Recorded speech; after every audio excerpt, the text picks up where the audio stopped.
حضور یہ پہلا سوال ایک دوست نے بھجوایا ہے. وہ لکھتے ہیں کہ انسان کو دنیاوی زندگی میں جن مشکلات کا سامنا کرنا پڑتا ہے ان کے بارے میں اکثر یہ کہا جاتا ہے کہ یہ گویا اس کے لیے خدا کی طرف سے ایک امتحان اور آزمائش ہے. ان کا سوال یہ ہے کہ کیا رضامندی کے بغیر زبردستی کسی شخص کو امتحان اور آزمائش میں ڈالنا انصاف کے تقاضوں کے مطابق ہے؟ امتحان کے لیے تو امیدوار کا خود کو پیش کرنا ضروری ہوتا ہے. اگر امیدوار خود آزاد حیثیت رکھتا ہو اور امتحان لینے والا بے اختیار الگ حیثیت رکھتا ہو تو ان کا فارمولہ بالکل درست ہے. اگر بنانے والے نے کسی چیز کو امتحان کی غرض ہی سے بنایا ہو تو پھر امتحان دینے والے کا اختیار کون سا ہے اس میں، اور ناانصافی کیا ہے؟ لِیَبْلُوَکُمْ أَیُّکُمْ أَحْسَنُ عَمَلًا. اگر تقدیر کا نقشہ یہ ہے کائنات کا کہ انسان کو اس غرض سے پیدا کیا گیا ہے تاکہ اسے آزمائش میں ڈال کر معلوم کیا جائے کہ کون زیادہ بہتر عمل کرنے والا ہے، تو یہ ڈیزائن انہوں نے خود تو بنایا نہیں. جس نے ان کو پیدا کیا اس نے بنایا ہے.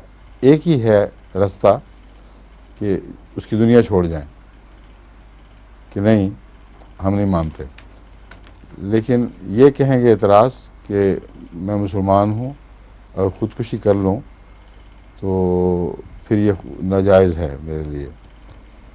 لیکن وہ جو دہریے ہیں ان کی بھی تو یہی گواہی ہے. ان کو پسند آئے نہ آئے بلکہ یقیناً ناپسند بھی ہو تب بھی دنیا نہیں چھوڑتے، آخری وقت تک سسکتے رہیں گے، عذاب میں مبتلا، تکلیفوں میں گھرے ہوئے. لیکن الا ماشاء اللہ اتنی تھوڑی پرسنٹیج ہے وہ جو ذہنی توازن کے بگڑنے کا نشان کی علامت ہے، ورنہ انسان بحیثیت انسان ساری زندگی مصیبت میں کاٹ لے گا مگر دنیا نہیں چھوڑنا چاہتا.